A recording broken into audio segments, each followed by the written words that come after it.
American muscle cars are so awesome now. People are building incredible projects. Chassis stiffness is a huge part of a project car.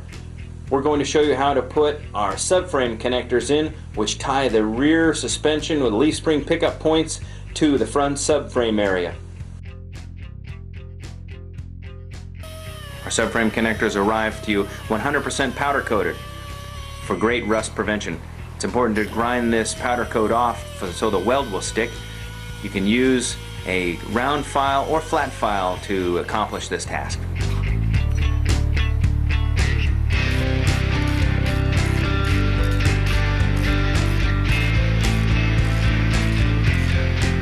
After you've ground off the powder coat, you're ready to place your subframe connector to the floor of the car.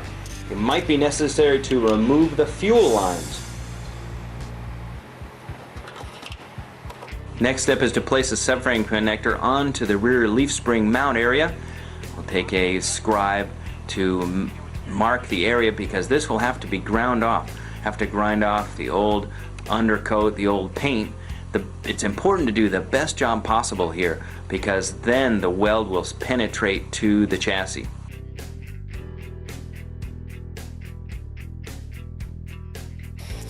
Alright, when you're grinding away the old paint, the old undercoat, it's important to use a good aggressive disc to make sure we get down to bare metal and make sure all the rust is out of there as well. Because absolutely the best preparation will make sure that the weld has the best penetration.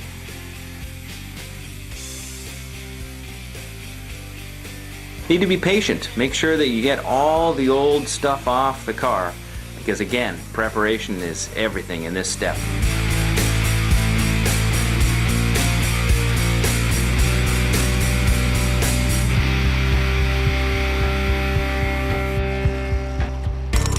Alright, the next step is to remove the subframe connector mount, take the bolt out, and also remove the mount as well, the rubber bushing, because in our kit you're supplied with brand new polyurethane bushings. It's best to use a long screwdriver or pry bar so you really get some leverage on the subframe.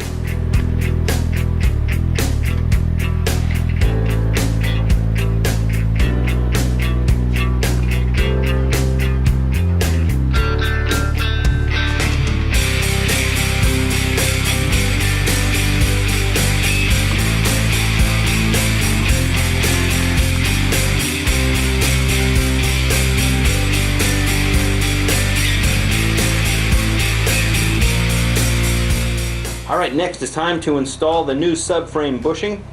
The subframe has been pried down so you have space at the top between the floor and the subframe to get the multi-piece bushing in place. The bushing is in the subframe, but you leave the bolt out because then you're going to place our subframe connector on top of the subframe, putting the bolt with a big washer in, and then we will tighten that up to hold the subframe in place.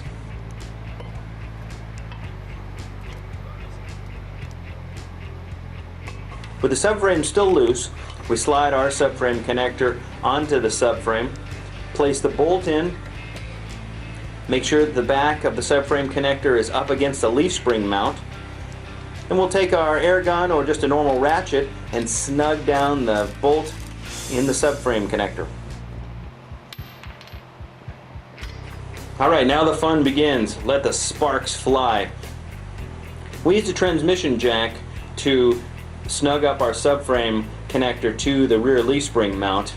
One thing, make sure when you're doing this project that all four tires are on the ground, that the car is square. What's going to happen is once we weld this in, make sure that the chassis is as square as possible. Again, once it's welded in, that's where it will be. So now it's welding time. But we take precautions just like you should. If ever there's a fuel line, an oil line, or the gas tank nearby, we make sure that the sparks cannot get near that. We improvise as well, using welding gloves to shield our fuel lines.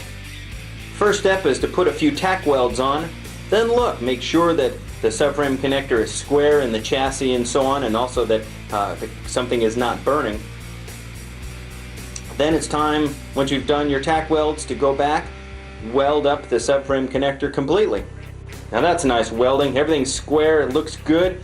Time to take some gloss black spray paint, touch up the areas of grinding and welding. Then time to replace the fuel lines.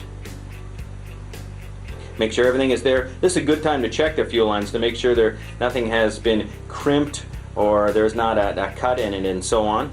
If you have our rear sway bar, fuel line bolts right to the side of the sway bar mount.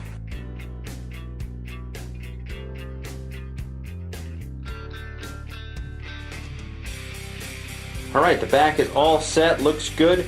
Now we go to the front. Our subframe bolt is tight.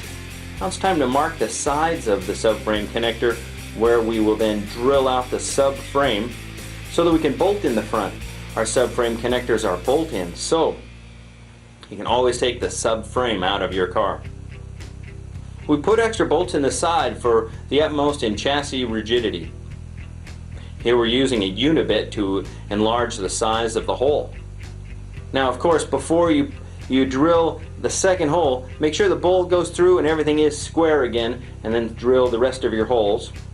Once the small bolts are torqued in the front of your subframe connector, go back and double check that you've torqued the large subframe bolts. Give your car a general once over, and now you're ready to drive.